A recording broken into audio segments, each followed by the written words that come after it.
Hi. Vaibhav Suryavanshi. Vaibhav Suryavanshi എന്ന് പറയുന്നത് Indian ക്രിക്കറ്റിൻ്റെ ഒരു ട്രെൻഡ് എന്ന് പറയുന്നതിന് അപ്പുറം ഒരു പ്രോഡിജി, സച്ചിന് ശേഷമുള്ള ഒരു പ്രോഡിജി എന്നുള്ളതാണ് വിദഗ്ധരൊക്കെ ഇതിനെ അഭിപ്രായപ്പെട്ടിരിക്കുന്നത്. സച്ചിൻ്റെ ഒരു സ്റ്റാർട്ടിങ് നമുക്കറിയാം. സച്ചിൻ്റെ ഒരു കരിയർ നോക്കുമ്പോൾ ഒരു ചെറിയ പ്രായത്തിൽ തന്നെ സച്ചിൻ 16-ാം വയസ്സിൽ തന്നെ ഇന്റർനാഷണൽ ക്രിക്കറ്റിലേക്ക് വന്നു. ബട്ട് അതിന് മുന്നേ തന്നെ വലിയ റെക്കോർഡുകൾ വിനോദ് കാംബ്ലിയുമായിട്ട് സ്കൂൾ ലെവലിൽ തന്നെ ഇട്ടിട്ടുണ്ടായിരുന്നു. വിനോദ് കാംബ്ലി സച്ചിനും കൂടിയാണ് ക്രിക്കറ്റിലേക്ക് വരുന്നത്. രണ്ടുപേരും ഇന്ത്യൻ ടീമിനെ ടേക്ക് ഓവർ ചെയ്ത് പോയിക്കൊണ്ടിരിക്കുന്ന സമയത്താണ് വിനോദ് കാംബ്ലി നിസ്സാര മാച്ചുകൾ കൊണ്ട് തന്നെ 2 ഡബിൾ സെഞ്ചുറിയൊക്കെ ടെസ്റ്റിലിട്ട്, ഏകദേശം 6 ടെസ്റ്റിൽ തന്നെ 2 ഡബിൾ സെഞ്ചുറി ഇട്ട ഒരാളാണ്. അപ്പോൾ അങ്ങനെ പോയിക്കൊണ്ടിരുന്ന ഒരു കരിയർ പെട്ടെന്നാണ് കാംബ്ലി അതിൽ നിന്ന് പതുക്കെ സ്റ്റെപ്പ് ഡൗൺ ചെയ്ത് പുള്ളി മറ്റ് പല കാര്യങ്ങളിലേക്ക് ഇൻഫ്ലുവൻസ്ഡായി ലൈഫ് അങ്ങനെ ആയിപ്പോയത്. അതിനുശേഷം ഒത്തിരി പ്രാവശ്യം വന്നും പോയൊക്കെ നിന്ന്, സച്ചിൻ തന്നെ സപ്പോർട്ടോടുകൂടി വന്നും പോയൊക്കെ നിന്ന് ഇപ്പം അറിയാം അത് പോയി. ബട്ട് സച്ചിൻ ആ സമയത്ത് ചെയ്തതെന്ന് പറഞ്ഞാൽ, സച്ചിൻ ഇപ്പോൾ ഈ ഒരു ക്രിക്കറ്റിൻ്റെ ഒരു പ്രശ്നം എന്ന് പറയുന്നത്, സച്ചിൻ ഇപ്പോൾ 83-ന് ശേഷമാണ് ഇന്ത്യൻ ക്രിക്കറ്റിൽ ഇത്രയും ഒരു വലിയ ഒരു ഇൻഫ്ലുവൻസ് ക്രിക്കറ്റിലേക്ക് ഉണ്ടാകുന്നത്. പ്രത്യേകിച്ച് ഇന്ത്യൻ ക്രിക്കറ്റിൽ അത്രയും വലിയൊരു ഇൻഫ്ലുവൻസ് ഉണ്ടാകുന്നത് 83-ന് ശേഷം, 83 ഇന്ത്യ ക്രിക്കറ്റ് വേൾഡ് കപ്പ് എടുത്തതിന് ശേഷമാണ്. അതിൽ പിന്നെ ആ ഒരു ഓളം മെയിൻറ്റെയിൻ ചെയ്യാനായിട്ട് സച്ചിനെ പോലെ ഒരാൾക്ക് സാധിച്ചു എന്നുള്ളതാണ് ഏറ്റവും വലിയ കാര്യം. ഇപ്പോൾ നമ്മൾ ഈ കാണുന്ന ക്രിക്കറ്റിൻ്റെ ഒരു വലിയ ഒരു മാസ് ക്രിക്കറ്റ് ലവേഴ്സ് എന്ന് പറയുന്നത് ശരിക്കും സച്ചിനിലൂടെ ക്രിയേറ്റ് ചെയ്യപ്പെട്ടതാണ്. അത് ആ ഒരു കാലഘട്ടത്തിൻ്റെ ഒത്തിരി പ്രത്യേകതകൾ ചേർന്നപ്പോഴാണ് ഇത്രയും വലിയൊരു മാസ് സപ്പോർട്ട് ക്രിക്കറ്റിന് വന്നു തുടങ്ങിയത്. പിന്നെ അതിൽ സച്ചിൻ്റെതായിട്ടുള്ള ഒരു അപ്രോച്ച്, ക്രിക്കറ്റ് ബാറ്റിങ്ങിനോടുള്ള ഒരു അപ്രോച്ച്, അദ്ദേഹത്തിൻ്റെ ഒരു അറ്റാക്കിംഗ് മോഡ്, ശരിക്കും സച്ചിനിലേക്ക് ആൾക്കാർ അത്രയും ആകർഷിക്കപ്പെടുന്ന ഒരു കാര്യം. സച്ചിൻ ഈ ലാസ്റ്റ് ടൈമൊക്കെ ആയപ്പോൾ സച്ചിൻ അത്രത്തോളം ആ ഒരു അറ്റാക്കിംഗ് മോഡ് വെച്ചിട്ടില്ല. പക്ഷേ സച്ചിൻ്റെ ആ ഒരു പീക്ക് ടൈം എന്ന് പറയുന്നത് അത് സ്റ്റാർട്ട് ചെയ്ത് പിന്നീട് അങ്ങോട്ട് ഒരു 98-99 പുള്ളിയുടെ കരിയറിൻ്റെ പീക്ക് എന്ന് പറയപ്പെടുന്നൊരു ടൈം. ഏകദേശം 8-9 സെഞ്ചുറിയോളം വൺഡേയിൽ തന്നെ അടിച്ചൊരു സമയമായിരുന്നു. അപ്പോൾ ആ ഒരു ടൈമിൽ തന്നെ, ആ ഒരു ടൈം എന്ന് പറയുന്നത് ഭയങ്കര അറ്റാക്കിംഗ് മോഡിൽ വേറെ അവിടെ അധികം അന്ന് ക്രിക്കറ്റിൽ കാണാത്തൊരു ടൈപ്പ് ബാറ്റിംഗ് ആയിരുന്നു സച്ചിൻ്റെത്. അറ്റാക്കിംഗ് മോഡ് എന്ന് പറഞ്ഞാൽ, അതായത് പുള്ളി തന്നെ വിവിയൻ റിച്ചാർഡ്സിനെ ഫോളോ ചെയ്ത് വന്നതുകൊണ്ട് തന്നെ പുള്ളി തന്നെ പറഞ്ഞിട്ടുണ്ട് അറ്റാക്ക്. ഫസ്റ്റ് ഓവറുകളിൽ തന്നെ പുള്ളി സ്റ്റെപ്പ് ഔട്ട് ചെയ്തുള്ള സിക്സറുകൾ, അതൊക്കെ ഭയങ്കര ബ്യൂട്ടിഫുൾ ആയിരുന്നു. അപ്പോൾ ആ ഒരു അറ്റാക്കിംഗ് മോഡ് തന്നെയായിരുന്നു പുള്ളിനെ ഫാൻസ് പുള്ളിയിലേക്ക് ആകർഷിക്കപ്പെടാനുള്ള ഒരു കാരണം. ഇന്ത്യൻ ക്രിക്കറ്റ് വളരാനുള്ള ഒരു വലിയ ഒരു ബേസായിട്ട് അത് മാറുകയും ചെയ്തു. പിന്നീട് അതിനുശേഷം വന്ന ഒരു പ്രോഡിജി ആയിട്ടാണ് വൈഭവിനെ കണ്ടിരിക്കുന്നത്. പിന്നെ സച്ചിൻ ഓരോ ടൈമുകളിലും പുള്ളി, ഇപ്പോൾ നമ്മൾ ഈ കാണുന്ന പോലെ ഓരോ ടൈമുകളിലും പുള്ളിനെ തന്നെ അപ്ഗ്രേഡ് ചെയ്തുകൊണ്ടിരുന്നു, പുള്ളിനെ തന്നെ ലിഫ്റ്റപ്പ് ചെയ്തുകൊണ്ടിരുന്നു. കാര്യം പ്രതീക്ഷിക്കുന്നതിനേക്കാളും വലിയ ഭാഗ്യങ്ങളും പ്രശസ്തിയും വന്നുകൊണ്ടിരിക്കുന്ന ഒരു മേഖലയും കൂടിയായിട്ട് പെട്ടെന്ന് തന്നെ ഇന്ത്യ ക്രിക്കറ്റ് മാറിയായിരുന്നു. അപ്പോൾ അതിൽ എങ്ങനെ വീഴാണ്ടിരിക്കാം എന്നുള്ളത് എനിക്ക് തോന്നുന്നു പുള്ളി ഏറ്റവും ഈസി ആയിട്ട് പഠിച്ചത് വിനോദ് കാംബ്ലിനെ കണ്ടുകൊണ്ട് തന്നെയായിരിക്കണം. അപ്പോൾ അതിൽ നിന്ന് എങ്ങനെ വീഴാണ്ടിരിക്കുക എന്നുള്ളത് പുള്ളി സ്വയം വരുത്തിയ മാറ്റങ്ങൾ. പുള്ളി നെറ്റിൽ പ്രാക്ടീസ് ചെയ്യണത്, പുള്ളി നെറ്റ് പ്രാക്ടീസിൻ്റെ ടൈം ഒത്തിരി കൂട്ടിയിട്ടുണ്ട്. ഇന്ന് ലോക ക്രിക്കറ്റിൽ നമ്മൾ നോക്കുമ്പോൾ ഏറ്റവും കൂടുതൽ നെറ്റ് പ്രാക്ടീസ് ചെയ്തിരിക്കുന്ന വ്യക്തി, നെറ്റിൽ സമയം കണ്ടെത്തിയിരിക്കുന്ന വ്യക്തി സച്ചിനാണ്. അതിൻ്റെതായ മാറ്റങ്ങൾ എന്ന് പറയുന്നത് സച്ചിൻ ഓരോ സമയത്തും സ്വീകരിച്ചിരിക്കുന്ന സ്റ്റാൻസ് തന്നെ. സച്ചിൻ്റെ ഓരോ സ്റ്റാൻസ് എന്ന് പറയുന്നത്, ആദ്യകാലം വന്നു തുടങ്ങിയിട്ടുള്ള സ്റ്റാൻസ് എന്ന് പറയുന്നത് കുറച്ചും കൂടി ഹെഡ് ഡൗൺ ആക്കിയൊക്കെ നിർത്തി ഒരു അറ്റാക്കിംഗ് മോഡിലുള്ള ഒരു മടിയനെ പോലെ നിന്നുവെച്ച ഒരു ടൈമായിരുന്നു. അതിനുശേഷം സച്ചിൻ ബാറ്റിങ്ങിൻ്റെ ഒരു ലെവൽ മാറ്റിക്കൊണ്ടിരിക്കുന്ന സമയത്ത് തന്നെ ഒരു പുതിയ ബോളേഴ്സ് വന്ന് ചലഞ്ചസ് ക്രിയേറ്റ് ചെയ്യുന്ന സമയം പുള്ളിയുടെ സ്റ്റാൻസ്, പുള്ളിയുടെ ബാറ്റിംഗ് എത്രത്തോളം ഇമ്പ്രൂവ് ആക്കുന്നുണ്ടോ അതിനനുസരിച്ച് പുള്ളിയുടെ സ്റ്റാൻസ് ക്ലിയർ ചെയ്തുകൊണ്ടിരുന്നു. അപ്പോൾ നമ്മൾ ഈ കാണുന്ന ലാസ്റ്റ് ടൈമിൽ സച്ചിൻ്റെ സ്റ്റാൻസ് എന്ന് പറയുന്നത് അത്രയും നമ്മൾ കൃത്യമാണ്. ഇങ്ങനെ നമുക്ക് ക്യാമറയൊക്കെ വെച്ച് കഴിഞ്ഞാൽ കറക്റ്റ് സ്റ്റാൻസ് നമുക്ക് കിട്ടുന്ന പോലെയായിരുന്നു. അപ്പോൾ അത്രയും നല്ലൊരു സ്റ്റാൻസ് വേറെ ലോക ക്രിക്കറ്റിൽ ആർക്കും ഇല്ല. അത്രയും രസകരമായിട്ടാണ് സച്ചിൻ്റെ സ്റ്റാൻസ് മാറിയത്. അത് അത്രയും വർഷത്തെ ഒരു ഓട്ടോമാറ്റിക്, അതൊരു ഓർഗാനിക് എവല്യൂഷൻ എന്ന് പറഞ്ഞ പോലെ തന്നെയുള്ള ഒരു വലിയൊരു മാറ്റം നമുക്ക് സച്ചിനിൽ കാണാൻ പറ്റുമായിരുന്നു. പിന്നെ സച്ചിനെ മാറ്റിയെടുത്തത് ഓഫ് കോഴ്സ് സച്ചിൻ്റെ ചലഞ്ചസ് തന്നെയായിരുന്നു. അതാണ് ഈ പറഞ്ഞത്, ഇത്രയും വലിയൊരു പ്രശസ്തി ലൈഫിലേക്ക് വരുമ്പോൾ ഏതൊരാൾക്കും മോട്ടിവേഷൻ ആവേണ്ടത് അദ്ദേഹത്തിൻ്റെ ചലഞ്ചസ് തന്നെയാണ്. പുതിയ കാര്യങ്ങളിലേക്ക് പോകുന്നതാണ്. അപ്പോൾ സച്ചിനെ എപ്പോഴും മോട്ടിവേറ്റ് ചെയ്തുകൊണ്ടിരുന്നത് ഓരോ സമയത്തുള്ള ബോളേഴ്സ് കൊടുക്കുന്ന ചലഞ്ചസ് ആണ്. ആ ചലഞ്ചസിനെയാണ് പുള്ളി നെറ്റ്സിൽ പ്രാക്ടീസിൽ പുള്ളി അതിനെ ഓവർകം ചെയ്യാനുള്ള കാര്യങ്ങൾ ചെയ്തുകൊണ്ടിരുന്നത്. അതുകൊണ്ട് ആ ഒരു ഓവർകം ചെയ്യുന്ന അനുസരിച്ചിട്ട് തന്നെ ഓരോ കാലഘട്ടത്തിലും പുതിയ ഷോട്ടുകൾ, ക്രിക്കറ്റ് ലോകത്തിന് പുതിയ ഷോട്ടുകൾ ഇങ്ങനെ പുള്ളി സംഭാവന ചെയ്തുകൊണ്ടിരുന്നു. പുള്ളി ആദ്യകാലം വരുമ്പോഴുള്ള ഷോട്ടുകളൊന്നും അല്ല പിന്നീട് പുള്ളി അങ്ങോട്ട് ഇംപ്ലിമെൻറ്റ് ചെയ്തുകൊണ്ടിരുന്നത്. കാര്യം അത്രത്തോളം ചലഞ്ചസ് എങ്ങനെയൊക്കെ വരുന്നു അതിനനുസരിച്ചാണ്. അതിന് ഏറ്റവും വലിയ എക്സാമ്പിൾ നമ്മൾ ഈ 2007-2008 കണ്ടുകൊണ്ടിരുന്ന ആ ഒരു ബൗൺസിൽ പുള്ളി, ഓസ്ട്രേലിയക്കാർ പുള്ളിനെ കുടിക്കൊണ്ടിരുന്ന ആ ഒരു ബൗൺസിൽ പുള്ളി എന്ത് ചെയ്തിട്ടുണ്ടെന്ന് പറഞ്ഞാൽ അപ്പർക്കട്ട് എടുക്കാൻ തുടങ്ങിയത് ഏകദേശം ആ സമയത്താണ്. അതിന് മുന്നേ സച്ചിൻ അങ്ങനെ അപ്പർക്കട്ട് എടുത്തതായിട്ട് നമ്മൾ കണ്ടിട്ടില്ല. അപ്പർക്കട്ട് നമ്മൾ പുള്ളി സ്ക്വയർ കട്ടറിന് എടുക്കുന്നുണ്ട്. നമ്മുടെ 2003 വേൾഡ് കപ്പിൽ അക്തറിന് എടുക്കുന്ന സ്ക്വയർ കട്ടുണ്ട്. ബട്ട് അപ്പർ കട്ടിലേക്കൊക്കെ വന്നത് ഓസ്ട്രേലിയയിൽ പോയി ടെസ്റ്റ് കളിച്ചപ്പോഴുള്ള സമയത്തുള്ള ഒരു സ്ട്രഗിൾ പുള്ളി അത് ഓവർകം ചെയ്ത് അപ്പർ കട്ടാണ്. ബട്ട് അപ്പർ കട്ടിൽ എടുക്കുന്ന പുള്ളിയുടെ സ്റ്റാൻസ് ഇത്ര പെർഫെക്റ്റ് ആയിട്ടാണ്. അതൊരു ബാറ്റിങ്ങിൻ്റെ ഒരു ആർട്ടെന്ന് നമുക്ക് എപ്പോഴും പറയാവുന്ന ഒരു ബാറ്റിംഗ് യൂണിവേഴ്സിറ്റിയാണ് ശരിക്കും സച്ചിൻ ശരിക്കും ഒരു കോച്ചും ബാറ്റിങ്ങിൽ വലിയ കോച്ചിൻ്റെ ഒന്നും ആവശ്യമില്ല. സച്ചിൻ്റെ കുറേ വീഡിയോസ് എടുത്ത് കണ്ടാൽ തന്നെ നമുക്ക് നല്ലൊരു ബാറ്റ്സ്മാൻ ആകാൻ പറ്റുമെന്ന് എവിടെ ആരും പറഞ്ഞ് ഞാൻ കേട്ടിട്ടുണ്ട്. നമ്മൾ ആ ഒരു കാര്യങ്ങൾ ഞാൻ ഇത്രയും പറയാനുള്ള കാരണം സച്ചിൻ ഏറ്റവും നല്ല പ്രശസ്തി ഇന്ത്യയിൽ തന്നെ ഏറ്റവും പ്രധാനമന്ത്രിക്കോ മറ്റ് ബോളിവുഡ് നടന്മാർക്ക് കിട്ടാത്ത പ്രശസ്തി സച്ചിന് ആ ഒരു ടൈമിൽ തന്നെ കിട്ടിയായിരുന്നു. എന്നിട്ട് സച്ചിൻ എന്തുകൊണ്ട് കരിയറിനെ തൻ്റെ ഒരു 40-ാം വയസ്സ് വരെ കൊണ്ടുപോയെന്ന് പറഞ്ഞു കഴിഞ്ഞാൽ അതിൽ പുള്ളി ചെയ്തൊരു പരിപാടികളാണ് ഞാൻ ഈ വീഡിയോ ചെയ്യാനുള്ള മെയിൻ കാരണങ്ങളൊന്നും. അപ്പോൾ അതിൽ നമ്മൾ ബാക്കി കാര്യങ്ങളിലേക്ക് വരുമ്പോൾ വൈഭവ് 23-ാം വയസ്സിൽ ക്രിക്കറ്റ് കളി നിർത്താൻ സാധ്യതയുണ്ടെന്ന് പല വിദഗ്ധരും സംസാരിക്കുന്നതിൻ്റെ ബേസ് എന്ന് പറയുന്നത് ആളിപ്പോൾ തന്നെ നിങ്ങൾ തന്നെ IPL നോക്കിയാൽ മനസ്സിലാവും. ആള് ഓരോ ദിവസവും നമ്മൾ അതിശയിപ്പിച്ചുകൊണ്ടിരിക്കുകയാണ്, ഓരോ ദിവസം ഓരോ നിമിഷം അതിശയിപ്പിച്ചുകൊണ്ടിരിക്കുകയാണ്. ഇത്രയും ദിവസം 35 ബോൾ സെഞ്ചുറി ആണെങ്കിൽ ഇപ്പോൾ 30 ബോളിൽ താഴെ എന്നുള്ള അവസ്ഥയിലേക്ക് എത്തി. ഇന്നിപ്പോൾ 27-28 ബോൾ 97 അടിച്ചു. 30 ബോളിൽ സെഞ്ചുറി അടിച്ചെന്നുള്ളതാണ് IPL തന്നെ ഏറ്റവും വലിയ റെക്കോർഡ് എന്ന് പറയുന്നത്. ക്രിസ് ഗെയിൽ അടിച്ചതാണ് 30 ബോളിന് മറ്റേ സെഞ്ചുറി അടിച്ചിട്ടുണ്ട്. അപ്പോൾ അതാണ് ഏറ്റവും വലിയ റെക്കോർഡ്. ഇന്നിപ്പോൾ പുള്ളി അത് ലക്ഷ്യം വെച്ച് തന്നെ നിന്നതുപോലെ നമുക്ക് തോന്നി ആ ഒരു എൻഡിലേക്ക് എത്തിയപ്പോൾ. ബട്ട് ആ ഒരു ടൈമിൽ പുള്ളി വീണുപോയി. 28 ബോളിൽ 97 ഇതായിപ്പോയി. ബട്ട് ആ ഒരു ബോളും ഫിക്സ് തന്നെയുള്ള ശ്രമം തന്നെയായിരുന്നു, അല്ലെങ്കിൽ പുതിയൊരു റെക്കോർഡ് ക്രിയേറ്റ് ചെയ്യപ്പെട്ടേനെ. ഇന്ത്യൻ ക്രിക്കറ്റിൽ മൊത്തത്തിൽ നമ്മളിങ്ങനെ കോരിത്തിരിച്ചിട്ടിരിക്കുകയാണ്. സഞ്ജുവിലൂടെയും അഭിഷേക് ശർമ്മയിലൂടെയും ഇപ്പോൾ വൈഭവിലൂടെയും ഇങ്ങനെ പോയിക്കൊണ്ടിരിക്കുകയാണ് ആ ഒരു സംഭവം എന്ന് പറയുന്നത്. കോഹ്ലി അവിടെ ഉണ്ടെന്ന് ഓർക്കണം. വേറൊരു ജീനിയസാണ്, ഒരു ലെജൻഡാണ് അവിടെ നിൽക്കുന്നത്. കോഹ്ലിയേക്കാളും ഇപ്പോൾ കോഹ്ലി അവിടെ നിൽക്കുന്ന സമയത്ത് പോലും ഇത്രയും വലിയൊരു പേരും പെരുമയും നേടിക്കൊണ്ടിരിക്കുകയാണ് വൈഭവ് സൂര്യവംശി. നമ്മുടെ നാട്ടിലുള്ള രാഷ്ട്രീയക്കാരുൾപ്പെടെ ശശി തരൂരിനെ പോലെയുള്ള ഒത്തിരി ക്രിക്കറ്റ് നിരീക്ഷകരുൾപ്പെടെ ഇന്ത്യൻ ക്രിക്കറ്റിലെ ലോക ക്രിക്കറ്റിലെ ഒത്തിരി കെവിൻ പീറ്റേഴ്സൺ ഉൾപ്പെടെ അങ്ങനെ ലോക ക്രിക്കറ്റിലെ ഒത്തിരി ആൾക്കാർ വൈഭവിനെ സപ്പോർട്ട് ചെയ്ത് വൈഭവിനെ പൊക്കി അടിച്ചുകൊണ്ട് മുന്നിലേക്ക് വന്നിട്ടുണ്ട്. അപ്പോൾ ഇതുകൊണ്ട് തന്നെ പുള്ളിയുടെ കരിയർ എവിടെ പോകാമെന്നുള്ളത് ഏകദേശം 15 വയസ്സാണ് വൈഭവിനുള്ളത്. വൈഭവ് ഇപ്പം തന്നെ അടിക്കുന്ന അടികളെന്ന് പറഞ്ഞാൽ പുള്ളിയുടെ ആഗ്രഹങ്ങൾ പറഞ്ഞു. ബുംറേനെ നേരിടുന്ന ഫസ്റ്റ് ബോളിൽ തന്നെ 6 അടിക്കുകയാണ്. അതൊക്കെ പുള്ളി സാധിച്ചെടുത്ത് കഴിഞ്ഞു. അപ്പോൾ അങ്ങനെ ഒത്തിരി പുള്ളിയുടെ ടാർഗറ്റുകൾ വെച്ച് പുള്ളി ഇങ്ങനെ മുന്നേറിക്കൊണ്ടിരിക്കുകയാണ്. ഇപ്പോൾ ശരിക്കും പുള്ളിക്ക് വളരെ നിസ്സാരമായിട്ടാണ് പുള്ളി ഇപ്പോൾ ബോളേഴ്സിനെ നേരിട്ടുകൊണ്ടിരിക്കുന്നത്. അതായത് ഏറ്റവും നിസ്സാരം എന്നുള്ളൊരു തോന്നലിൽ പുള്ളിയുടെ ഫുൾ കൺട്രോളിലേക്ക് കാര്യങ്ങൾ വന്നിട്ടിരിക്കുകയാണ്. അതായത് ഇപ്പോൾ സച്ചിൻ ഒരു ബോളറിനെ നേരിടുമ്പോൾ സച്ചിൻ്റെ കൺട്രോളിലാണ് ആ ഒരു കാര്യങ്ങൾ മൊത്തം വരുന്നത്. അതായത് പുള്ളി സച്ചിൻ എടുക്കുന്ന ഫ്രണ്ട് ഫുട്ട് എന്ന് പറയുന്നത് അസാധ്യ ഫ്രണ്ട് ഫുട്ടാണ്. അതേപോലെ ഒരു ഫ്രണ്ട് ഫുട്ട് എടുക്കുന്ന ബാറ്റ്സ്മാനില്ല ചിലപ്പോൾ ലോകത്തുണ്ടാകില്ല. അത്രത്തോളം ആ കൺട്രോളിൽ ഇങ്ങനെ പോകുന്നത്. അത് സ്ട്രൈറ്റ് ഡ്രൈവ് എടുക്കുമ്പോൾ അറിയാം. ആ കൺട്രോൾ എന്ന് പറയുന്നത് ബോളിനെ പുഷ് ചെയ്ത് അങ്ങോട്ട് കൊണ്ടുപോകുമ്പോൾ ആ ഒരു ഫുൾ ഏരിയ, ആ ഒരു ഫുൾ പിച്ചാണ് പുള്ളിയുടെ കൈയടക്കത്തിൽ നിൽക്കുന്നത്. അപ്പോൾ അത്രയും ഒരു ഫ്രണ്ട് ഫുട്ട് ഉപയോഗിക്കുന്ന ഒരാളാണ് സച്ചിൻ. ഏകദേശം ആ മോഡലിൽ തന്നെയാണ് വൈഭവ് ഇപ്പോൾ ബോളേഴ്സിനെ നേരിട്ടുകൊണ്ടിരിക്കുന്നത്. നല്ല ഫുൾ കൺട്രോളിലാണ്. തനിക്ക് വെല്ലുവിളി ഉയർത്തുന്ന ഒരു ബോളേഴ്സോ വരുന്നില്ല എന്നുള്ളൊരു തോന്നൽ പോലെയാണ്.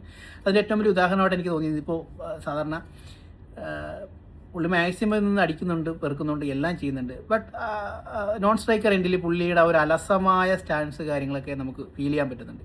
ഈ ചെറിയ പ്രായത്തിൽ എല്ലാം നേടുന്നതുകൊണ്ടുള്ള ഒരു പ്രശ്നമാണെന്നറിയില്ല. അപ്പോൾ അങ്ങനെ ഒരു അലസമായ ചില കാര്യങ്ങളൊക്കെ അവിടെ കണ്ടു തുടങ്ങിയിട്ടുണ്ട്. അതുകൊണ്ടായിരിക്കാം എനിക്ക് തോന്നുന്നത് ഇവരൊക്കെ പറയണത് പുള്ളി അധികകാലം ക്രിക്കറ്റിൽ ചിലപ്പോൾ 23-ാം വയസ്സിലൊക്കെ റിട്ടയർമെൻറ്റ് എടുക്കുമെന്നോ അല്ലെങ്കിൽ വേറെ മറ്റ് പല കാര്യങ്ങൾ സ്ട്രെയിൻ കാര്യം അമ്മാതിരി വീശുന്നുണ്ട് ആൾ ബാറ്റിൽ. അപ്പോൾ അതിൻ്റെതായ സ്ട്രെയിൻ ചിലപ്പോൾ വരാൻ സാധ്യതയുണ്ട്. സച്ചിൻ അങ്ങനെ ഒരു കാലത്ത് വീശിയാതെ വെയിറ്റുള്ള ബാറ്റ് എടുത്ത് വീശിയാണ് സച്ചിന് ടെന്നീസ് എൽബോയും ബാക്ക് പെയിനും അതേപോലെ ഒത്തിരി ഏറ്റവും കൂടുതൽ സർജറി ചെയ്യപ്പെട്ട ഒരു വ്യക്തി കൂടിയാണ് സച്ചിൻ. അപ്പോൾ അതിൻ്റെ സാധ്യതകളുണ്ട്. പരിക്ക് നമ്മളെ ഒത്തിരി നമ്മൾ പിന്നോട്ട് നയിക്കും. നമുക്കൊരു അലസത അല്ലെങ്കിൽ നമുക്കൊരു അങ്ങനെയുള്ള കുറേ കാര്യങ്ങൾ നമുക്ക് ചലഞ്ചസ് ഉണ്ടായിട്ട് വരും. ഇപ്പോൾ ഈ പറഞ്ഞതിനോട് ഒത്തിരി 23-ാം വയസ്സ് വരെ 23 വയസ്സാകുമ്പോൾ പുള്ളി എല്ലാം നേടിക്കഴിയും, പിന്നെ പുള്ളിക്ക് ചലഞ്ചസ് ഉണ്ടായാലും പുള്ളി ക്രിക്കറ്റ് മടുക്കും എന്നുള്ള രീതിയിലൊക്കെയുള്ള അഭിപ്രായങ്ങൾ പലയിടത്തും വരുന്നുണ്ട്. അതിനെ ഇപ്പോൾ ഈ ഒരു സംഭവം എല്ലാ മേഖലയിലുള്ളതാണ്. ഇപ്പോൾ ഞാൻ ഏറ്റവും എക്സാമ്പിളായിട്ട് ചെറുതായിട്ട് പറയുകയാണെങ്കിൽ ഇപ്പോൾ മോഹൻലാൽ എന്ന് പറഞ്ഞ നടൻ പലപ്പോഴും പറഞ്ഞു കേട്ടിട്ടുണ്ട് ഇത് തന്നെയാണോ തൻ്റെ ഫീൽഡെന്ന് അറിയില്ല എന്നുള്ള ഒരു ടോക്ക് നമുക്ക് പലപ്പോഴും കേട്ടിട്ടുണ്ടായിരുന്നു. അപ്പോൾ പുള്ളി കരിയർ 23-ാം വയസ്സിൽ 24-ാം വയസ്സിലാണ് മറ്റേ പുള്ളി സൂപ്പർ സ്റ്റാർ ആയ ഒരു വ്യക്തിയാണ്. അപ്പോൾ അതിനുശേഷം ഇങ്ങനെ വൈവിധ്യമാർന്ന ഒത്തിരി സിനിമകൾ അഭിനയിച്ചു. ഒരു നടൻ കിട്ടാവുന്ന ഏറ്റവും വേരിയസ് ആയിട്ടുള്ള സിറ്റുവേഷൻസിലൂടെ ഒത്തിരി പകർന്നാട്ടങ്ങൾ പുള്ളി ചെയ്തു കഴിഞ്ഞു. പുള്ളിക്ക് തന്നെ മനസ്സിലായിട്ടുണ്ടാകും ഇനിയിപ്പോൾ വേറെ ഒന്നും ചെയ്യാനില്ല എന്നുള്ളത്. അതിൻ്റെ ഇടയ്ക്കൊക്കെയാണ് പുള്ളിക്ക് ഈ തോന്നലുകൾ വരുന്നത്. ഈ സിനിമ ഫീൽഡ് നിർത്തിയിട്ടൊന്ന് യാത്ര പോയാലോ, പത്മരാജനുമായിട്ടുള്ള ഡയറക്ടർ പത്മരാജനുമായിട്ട് സംസാരിച്ച ഒത്തിരി കാര്യങ്ങൾ മോഹൻലാൽ ഇങ്ങനെ പലയിടത്തും ഷെയർ ചെയ്തിട്ടുണ്ട്. ഇതാണ് ഒരു ആൾക്ക് കിട്ടേണ്ടതെല്ലാം ഒരു പ്രായത്തിൽ കിട്ടിക്കഴിഞ്ഞാൽ പിന്നീട് അത് എന്ത് ചെയ്യണമെന്നുള്ള ഒരു സംഭവമുണ്ട്. അത് പല മേഖലകളിലുണ്ട്. ഇപ്പോൾ ഇപ്പോൾ അംബാനിനെ പോലെ ആളുകൾ നമ്മൾ പറയാറുണ്ട്, അംബാനി കോടീശ്വരനാണ്, ഇനിയിപ്പോൾ എന്താണ് പുള്ളിയുടെ ലൈഫ്, പുള്ളിക്ക് വെറുതെ ബാങ്കിലിട്ടിട്ട് ഇരുന്നാൽ പോരെ എന്നൊക്കെ ചോദിക്കാറുണ്ട്. അങ്ങനെ ഇട്ടിരുന്ന് കഴിഞ്ഞാൽ പുള്ളി വടിയായി പോകും, ഒരു സംശയമില്ല. കാര്യം ഏതൊരു മനുഷ്യനും ഒരു അധ്വാനത്തിൻ്റെ ഒരു സമയം എത്തിക്കഴിയുമ്പോൾ, ഹാർഡ് വർക്കായിട്ട് നിൽക്കുമ്പോൾ ഒരു പോയിന്റിലേക്ക് എത്തും. ആ പോയിന്റിലേക്ക് എത്തി പിന്നീട് കിട്ടുന്ന കാര്യങ്ങൾ വിനോദ് കാംബ്ലിക്ക് സംഭവിച്ച അവിടെയാണ്. നമുക്ക് വിനോദ് കാംബ്ലി വളരെ സ്ട്രഗിൾ ചെയ്തു. സച്ചിൻ അത്രയും വലിയ സ്ട്രഗിളൊന്നും ഇല്ലായിരുന്നു. സച്ചിൻ്റെ ഫാമിലി തന്നെ ഒരുവിധം സ്റ്റാൻഡേർഡുള്ള അത് മുംബൈയിലുള്ള ഒരു സ്റ്റാൻഡേർഡ് ഫാമിലി തന്നെയാണ്. കാംബ്ലി അതിനേക്കാളും ബുദ്ധിമുട്ടി ജീവിച്ച ഒരാളാണ്. ബട്ട് ക്രിക്കറ്റിലേക്ക് വന്ന് പുള്ളിക്ക് എല്ലാം പുള്ളി എന്തൊക്കെയാണ് സ്വപ്നം കണ്ടത് അതെല്ലാം വളരെ പെട്ടെന്ന് നേടി. അപ്പം പിന്നീട് പുള്ളി അതിനെ ഓവർകം ചെയ്യാൻ, അല്ലെങ്കിൽ അതിനൊരു സ്ഥലത്ത് വെച്ചുകൊണ്ട് തനിക്ക് എങ്ങനെ ഈ ഒരു സിറ്റുവേഷൻ ഓവർകം ചെയ്യാമെന്ന് വിനോദ് കാംബ്ലിക്ക് അറിയാണ്ട് പോയതോ അല്ലെങ്കിൽ അതാരും പറഞ്ഞു കൊടുക്കാണ്ട് പോയതൊക്കെ ആയിരിക്കാം കാംബ്ലിയുടെ ലൈഫ് അങ്ങനെയായിരുന്നു. അപ്പോൾ ഈ സംഭവം തന്നെ നമ്മൾ ഈ കാണുന്ന കോടീശ്വരന്മാർക്കും ഉണ്ട്. അപ്പോൾ അവർ അടുത്ത കാര്യങ്ങൾ സെറ്റ് ചെയ്ത് വെക്കും. അവർ അടുത്ത ടാർഗറ്റ് പണം ഉണ്ടാക്കി കഴിഞ്ഞാൽ ആ പണം അടുത്ത കാര്യങ്ങളിലേക്ക് ഇൻവെസ്റ്റ് ചെയ്ത് അതിനെ എക്സ്പ്ലോർ ചെയ്ത് അത് ബ്രെയിൻ വർക്ക് ചെയ്ത് അത് തൻ്റെ ഐഡിയകൾ എക്സ്പ്ലോർ ചെയ്ത് ഐഡിയകളുടെ അഡ്വാൻസ്മെൻറ്റ് നടത്തി അതിൽ രസം കണ്ടെത്തുന്ന ഒത്തിരി ആൾക്കാരുണ്ട്. അത് എല്ലാ മേഖലകളിലും ഉണ്ട്. ലാലേട്ടൻ്റെ പറഞ്ഞാലും ഇപ്പോൾ അംബാനിയുടെ പറഞ്ഞാലും ഇപ്പോൾ എന്താണ് പറയുന്നത്, ഇപ്പോൾ നമ്മുടെ നാട്ടിൽ ലോട്ടറി അടിക്കുന്ന ആൾക്കാരുണ്ട്. ഇപ്പോഴല്ല, ഈ കുറച്ച് വർഷം മുന്നേ വരെ ലോട്ടറിയൊക്കെ അടിച്ച് കഴിഞ്ഞാൽ ബമ്പറൊക്കെ അടിക്കുന്ന ആൾക്കാരുടെ ജീവിതം കോഞ്ഞാട്ടയായിരുന്നു. കാര്യം അവരതോടെ എല്ലാം കഴിഞ്ഞു. അവർക്ക് പുതിയൊരു സെറ്റിങ്സ് ലൈഫിൽ ഉണ്ടാകുന്നില്ല, ഒരു പുതിയൊരു കാര്യങ്ങളിലേക്ക് പോകണം എന്നുള്ള ചിന്തകൾ ഉണ്ടാകുന്നില്ല. അവിടെയാണ് ഈ കാര്യങ്ങൾ പെട്ടുപോകുന്നത്. ഈ നമ്മൾ തന്നെ ശ്രദ്ധിച്ചാൽ മറ്റ് പല ഇൻഡസ്ട്രിയിലുള്ള സൂപ്പർ സ്റ്റാർ നടന്മാരെ നമ്മൾ ശ്രദ്ധിച്ചാൽ മനസ്സിലാവും, വർഷത്തിൽ ഒരു പടം 2 പടമൊക്കെ ചെയ്യുന്നുള്ളൂ. അതിൽ നിന്ന് എന്തുകൊണ്ട് മമ്മൂക്കായും ലാലേട്ടനും മലയാളത്തിൽ ഇത്രയും ചെയ്യണമെന്ന് പറഞ്ഞാൽ നമുക്കിവിടെ ഉണ്ടാക്കപ്പെടുന്ന വൈവിധ്യമാർന്ന കഥകളാണ്. വളരെ വ്യത്യസ്തമായ തരത്തിലുള്ള, ഒരിക്കലും ബ്രെയിൻ നമ്മൾ പ്രോസസ്സ് ചെയ്തിട്ട് പോലും ഇല്ലാത്ത കുറേ തരത്തിലുള്ള ചിന്തകളും കഥകളും അതിൽ കിട്ടുന്ന ഒരു സുഖം. പിന്നെ ഈ ഓഫ് കോഴ്സ് ഈ ഫാൻസിൻ്റെ ഇടയ്ക്ക് നിന്നിട്ടുള്ള ഒരു ഫാൻസിൻ്റെതായിട്ടുള്ള സപ്പോർട്ടുണ്ട്, അതിൽ നിന്ന് കിട്ടുന്ന ഒരു മോട്ടിവേഷൻ. അപ്പോൾ അത് വളരെ ഇമ്പോർട്ടൻ്റ് ആണ് ഒരാൾ ഒരു ഫീൽഡിൽ തന്നെ നിൽക്കാനായിട്ട്. നമ്മുടെ ഇത്രയും ക്രിറ്റിക്സ് ആയ ഒരു ഫാൻസ് ഉള്ളത് കൊണ്ടാണ് ലാലേട്ടനും മമ്മൂക്കയ്ക്ക് ഇപ്പോഴും ഇത്രയും 48-50 വർഷമൊക്കെ ആയിട്ട് അവർ പുതിയ പടങ്ങളിലേക്ക് മമ്മൂക്ക പറഞ്ഞ പോലെ എന്താ പറയുക ദാഹിച്ച് അല്ലെങ്കിൽ ആക്രാന്തം പിടിച്ചാണ് അവരെ പുതിയ റോൾ ചെയ്യണമെന്ന് പറഞ്ഞ പോലെയാണ്. അപ്പോൾ അതിൽ ഒത്തിരി കാര്യങ്ങൾ സച്ചിൻ അത് ശരിക്കും മനസ്സിലാക്കി നിന്നവരാണ്. സച്ചിൻ്റെ ഒരു പീക്ക് ടൈമിൽ തന്നെ സച്ചിൻ ഈ ഒരു സംഭവത്തെ റിയലൈസ് ചെയ്തു. സച്ചിൻ പിന്നെ നോക്കിയത് ഇത്രയും കോടി ജനങ്ങളുള്ള ഒരു രാജ്യത്തിൻ്റെ ഒരു വലിയ പ്രതീക്ഷയാണ്. അപ്പോൾ അതിനെ എങ്ങനെ അപ്ഗ്രേഡ് ചെയ്തിട്ട് പോകും, തനിക്ക് കിട്ടുന്ന നേട്ടങ്ങൾക്കപ്പുറം ഈ ഒരു കാര്യത്തിനെ എങ്ങനെ മോഡിഫൈ ചെയ്ത് പുതിയ ലെവലിലേക്ക് ഷിഫ്റ്റ് ചെയ്യാം, തൻ്റെ ബാറ്റിങ്ങിനെ എത്രത്തോളം ഇമ്പ്രൂവ് ആക്കാം. എനിക്ക് തോന്നുന്നു അദ്ദേഹം ബോളേഴ്സിന് കിട്ടുന്ന പുതിയ ചലഞ്ചസ് ബോളേഴ്സ് ക്രിയേറ്റ് ചെയ്യാൻ അദ്ദേഹം ഒത്തിരി ആഗ്രഹിച്ചിട്ടുണ്ട്. അതിൽ നിന്ന് പുതിയ ബാറ്റിംഗ് രീതികൾ ഉണ്ടാക്കുക, അതിൽ നിന്ന് പുതിയ ഷോട്ട് സെലക്ഷൻ ഉണ്ടാക്കുക, അതിന് പുതിയ മെത്തേഡുകൾ ഉണ്ടാക്കുക. അതാണ് പുള്ളീനെ ഒരു തലം കഴിഞ്ഞതിന് ശേഷം പുള്ളിയുടെ ഒരു ഇൻസ്പിറേഷൻ എന്ന് പറയുന്നത് ശരിക്കും ആ ഒരു മെത്തേഡായിരുന്നു. അപ്പോൾ ലാലേട്ടൻ്റെ കേസ് പറയുമ്പോൾ ഇത്തരം കഥകളുടെ വൈവിധ്യം പുള്ളിക്കൊരു ചലഞ്ചസ് ആയിട്ട് മാറി. ആ ചലഞ്ചസ് ക്രിയേറ്റ് ചെയ്യപ്പെടുന്നിടത്താണ് ഒരാൾക്കാർ പുതിയ രീതിക്ക് മാറുന്നത്. ഈ നമ്മൾ കണ്ടിട്ടുള്ള മറ്റ് അന്യഭാഷ നടന്മാർ ഒത്തിരി ആൾക്കാർ, ഇപ്പോൾ രജനികാന്ത്, കമലഹാസൻ, അങ്ങനെയുള്ള ചിരഞ്ജീവി, ഇങ്ങനെയുള്ള ഒത്തിരി ഇൻഡസ്ട്രീസിലെ ഒത്തിരി പണ്ടേ സൂപ്പർ സ്റ്റാറായി കഴിഞ്ഞ ആൾക്കാരുണ്ട്. അവർക്ക് പുതിയ കഥകളിലൂടെ വെല്ലുവിളികൾ വരുന്നില്ല. അതിൻ്റെയൊക്കെ ഒരു പോരായ്മ കൂടി കൊണ്ടാണ് അവർ പലരും വളരെ കുറച്ച് സിനിമകളെ ചെയ്തിട്ടുള്ളൂ. അപ്പോൾ അത് ഒരു സംഭവമാണ്. അത് കണക്ട് ചെയ്ത് പറയുവാണെങ്കിൽ വൈഭവിന് ഈ സംഭവം ഇപ്പോൾ വൈഭവി പറഞ്ഞ പോലെ ശരിയാണ്. ബട്ട് വൈഭവിന് ഇമ്പ്രൂവ് ആകാനുള്ള ഏറ്റവും വലിയൊരു സോഴ്സ് എന്ന് പറയുന്നത് ഞാൻ മനസ്സിലാക്കിയതിൽ വൈഭവിനെ മസ്റ്റായിട്ട് ഇപ്പോൾ നമ്മുടെ ഇന്ത്യൻ ടീമിലേക്ക് എടുത്തിട്ടുണ്ട്. അതിൽ പുള്ളിനെ എക്സ്പ്ലോർ ചെയ്യേണ്ട പരിപാടികളെന്ന് പറഞ്ഞത് ഉറപ്പായിട്ടും മൂപ്പരെ ടെസ്റ്റ് കളിപ്പിക്കണം. ബാറ്റിങ്ങിൻ്റെ ഇപ്പോൾ പുള്ളി കാണുന്ന ഒരു ഹിറ്റിംഗ് മെത്തേഡ് ഉണ്ട്, അതിൽ പുള്ളിയുടെ ഒരു രസം വളരെ പെട്ടെന്ന് തന്നെ പോകാൻ സാധ്യതയുണ്ട്. കാര്യം അമ്മാതിരി അടിയടിച്ച് ഓരോ ദിവസവും പുതിയ രീതികൾ പുള്ളി തന്നെ പുള്ളിയുടെ റെക്കോർഡ് തിരുത്തി കുറിച്ചിട്ടിരിക്കുകയാണ്. അപ്പോൾ അതിൽ നിന്ന് എത്രത്തോളം ദൂരെ പോകാൻ പറ്റുമെന്നുള്ളത് ആ ഒരു സെൽഫ് മോട്ടിവേഷൻ, അല്ലെങ്കിൽ പുള്ളിക്ക് എങ്ങനെ ആ സിറ്റുവേഷൻ മോട്ടിവേറ്റ് ചെയ്യപ്പെടുന്നു എന്നുള്ളത്, ചലഞ്ചസ് ചെയ്യപ്പെടുന്നു എന്നുള്ളത് അധികം ദൂരം പോകാൻ സാധ്യതയില്ല എന്നുള്ളത് തന്നെ നമുക്ക് മനസ്സിലാണ്. കാര്യം ഒരു ഹിറ്റിംഗ് മാത്രമാണ് പുള്ളിയുടെ ഒരു ഇതായിട്ടുള്ളത്. പുള്ളി ബാറ്റിങ്ങിൻ്റെ മറ്റു തലങ്ങളിൽ ഇപ്പോൾ ഇന്നെടുത്ത 2 ഷോട്ടുകൾ ഒരേ മോഡൽ വന്നിരിക്കുന്ന 2 ബോളുകളെ തന്നെ പുള്ളി 2 രീതിക്ക് എടുത്തിട്ടുണ്ട്. ഒന്ന് ഒരു ഇൻസൈഡ് ഔട്ട് ചെയ്തിരിക്കുന്നത്, അത് വളരെ അൺഎക്സ്പെക്റ്റഡ് ഷോട്ടാണ്. പുള്ളി പോലും അത് പ്രതീക്ഷിക്കാതെ എടുത്തൊരു ഷോട്ടായിട്ട് എനിക്ക് തോന്നി. അതേപോലെ തന്നെ ഒരു ഡിഫൻഡ് എടുത്തിട്ടുണ്ട്. അത് പെർഫെക്റ്റ് ആണെന്ന് ചോദിച്ചു കഴിഞ്ഞാൽ പുള്ളി ബാറ്റിംഗ് അത്രത്തോളം എൻജോയ് ചെയ്യുന്നില്ല എന്നുള്ളതാണ് എനിക്കത് കണ്ടപ്പോൾ തോന്നിയത്. കാര്യം ഹിറ്റിങ്ങിൽ മാത്രം ഫോക്കസ് ചെയ്ത് പോകുന്ന ഒരു ശൈലിയായിട്ട് തോന്നി. അത് ശരിക്കും മറ്റു ബാറ്റ്സ്മാൻമാരൊക്കെ ആണെങ്കിൽ ഇത്രയും കാലിബറുള്ള ഒരു ആളും കൂടിയാണ് വൈഭവും. അത് കുറച്ചും കൂടി ബാക്ക് ഫുട്ട് സപ്പോർട്ടോടുകൂടി, ബോഡിയുടെ സപ്പോർട്ടോടുകൂടി അതിനെ എൻജോയ് ചെയ്ത് കളിക്കാം എനിക്ക് തോന്നി. കാര്യം ആൾ ഹിറ്റിംഗ് മാത്രം ഫോക്കസ് ചെയ്തുകൊണ്ട് തന്നെ കളി എത്രത്തോളം എൻജോയ് ചെയ്യാൻ സാധ്യതയുണ്ട്. അതിനനുസരിച്ച് ഇപ്പോഴുള്ള 3-4 വർഷങ്ങൾ 4-5 വർഷങ്ങൾക്ക് ചിലപ്പോൾ പുള്ളി അതുവരെ പോകും.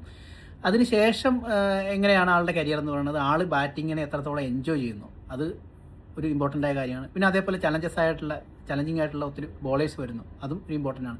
അതിന് വേണ്ടിയിട്ട് പുള്ളി ബാറ്റിംഗ് എൻജോയ് ചെയ്യാനായിട്ട് പുള്ളിനെ മസ്റ്റായിട്ട് പുള്ളിനെ ടെസ്റ്റ് കളിപ്പിക്കണം. ബാറ്റിങ്ങിൻ്റെ എൻജോയ്മെൻറ്റ്, ബാറ്റിംഗ് എന്ന ആർട്ടിൻ്റെ ഒരു വലിയ സാധ്യതയും വലിയ ഒരു വേൾഡാണ് ഒരു ബാറ്റ്സ്മാനെ സംബന്ധിച്ചിടത്തോളം ടെസ്റ്റ് ക്രിക്കറ്റ്. അപ്പോൾ അതിൽ മാക്സിമം എത്രത്തോളം പുള്ളിനെ യൂസ് ചെയ്യുന്നത്, ഇപ്പോൾ ഈ കാണുന്ന ശൈലിയൊക്കെ ആളുടെ മാറും. ആൾ ഫ്രണ്ട് ഫുട്ട് പുള്ളിയുടെ സ്റ്റാൻസ്, ഇപ്പം നിൽക്കുന്ന പുള്ളിയുടെ സ്റ്റാൻസ് നമുക്കറിയാം, ഒരു ഹിറ്ററിൻ്റെ സ്റ്റാൻസിൽ തന്നെയാണ് പണ്ട് ഈ വിവിയൻ റിച്ചാർഡ്സിനെ ഫോളോ ചെയ്ത് സച്ചിനൊക്കെ വന്ന സമയത്ത് സച്ചിൻ്റെയും ഏകദേശം സ്റ്റാൻസ് ആ ഒരു കോപ്പി ചെയ്യപ്പെട്ട ഒരു സ്റ്റാൻസായിരുന്നു.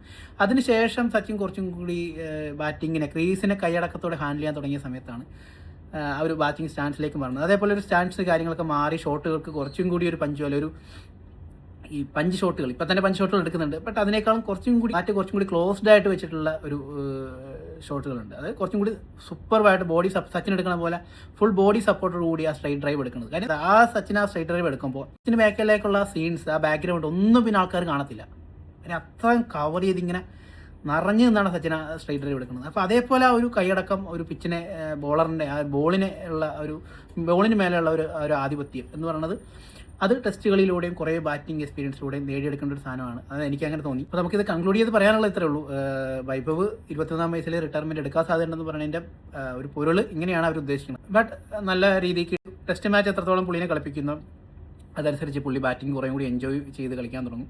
ഈ പറഞ്ഞ 21 വയസ്സ് അല്ലെങ്കിൽ അതിന് മുന്നേ പുള്ളി നേടുന്ന നേട്ടങ്ങളുടെ അപ്പുറം പുള്ളി ഈ ഒരു മേഖലയെ കൈയടക്കാൻ പുള്ളിക്ക് സാധിക്കും. കാര്യം പുള്ളി ഇപ്പോൾ ഈ 15 വയസ്സിൽ ഇങ്ങനെയാണ് കളിക്കണമെന്നുണ്ടെങ്കിൽ പുള്ളി ഒരു ബോളർക്കും വെല്ലുവിളിക്കാൻ പറ്റാത്ത തരം പുള്ളി വലിയൊരു ബാറ്റിംഗ് ക്രിയേറ്റ് ചെയ്യാൻ സാധ്യതയുണ്ട്. അതിലൂടെ ഇന്ത്യൻ ക്രിക്കറ്റിന് ഒത്തിരി നേട്ടങ്ങളെന്ന് പറഞ്ഞാൽ വേൾഡ് കപ്പ് ആയാലും അങ്ങനെയുള്ള വലിയ ട്രോഫികളായാലും ഇന്ത്യക്ക് നിസാരം എന്നുള്ള രീതിയിലേക്ക് അല്ലെങ്കിൽ വളരെ ഈസി ആയിട്ട് ഇന്ത്യയിലേക്ക് പോരുന്നൊരു സാഹചര്യം കൂടി ഉണ്ടാകാനും സാധ്യതകളുണ്ട്.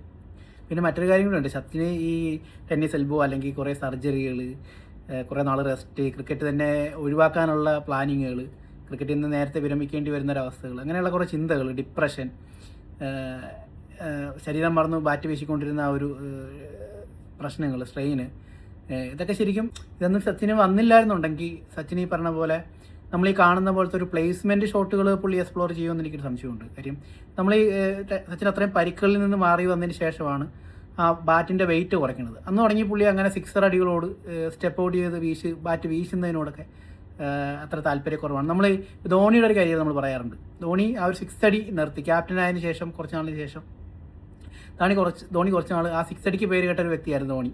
ആ 6 അടികൾ പുള്ളി മറന്നതുപോലെയാണ്. പുള്ളി ആ 6 അടികൾക്ക് സ്ട്രഗിൾ ചെയ്തൊരു സമയം ഞാനിപ്പോൾ ഓർക്കുന്നുണ്ട്. ഒരു 2007-2008 കാലഘട്ടം, 2008-2009 എന്ന് പറഞ്ഞത് ധോണി വളരെ സ്ട്രഗിൾ ചെയ്തു. അത്രയും 6 അടിക്ക് പേര് കേട്ട് വന്ന ആദ്യത്തെ ഒരു 3-4 കളികളിൽ തന്നെ 10 6 ഒക്കെ ഒരു വണ്ടയിൽ അടിച്ച ആള് പിന്നീട് 6 അടിയാണ്ട് മറന്നുപോയി. പിന്നീട് ധോണി വല്ലപ്പോഴും കൂടി 6 അടിച്ചാൽ പോലും ആൾക്കാർ ധോണി തിരിച്ചു വന്നു എന്നുള്ള രീതിയിലൊക്കെ സംസാരിച്ചിട്ടുണ്ട്. ധോണി തന്നെ അത് പറഞ്ഞിട്ടുണ്ട് അതിനെ പറ്റിയൊക്കെ. അപ്പോൾ അതിനുശേഷമൊക്കെ പിന്നെ അത് റെഡിയായി. അതേപോലെ തന്നെയായിരുന്നു സച്ചിൻ കുറേ നാൾ ഇത് മറന്നുപോയി. ഈ ഒരു സച്ചിൻ്റെ ഒരു ബാറ്റിംഗ് അത്രയും സച്ചിനെ തന്നെ വിശ്വസിക്കാൻ പറ്റാത്ത അവസ്ഥ.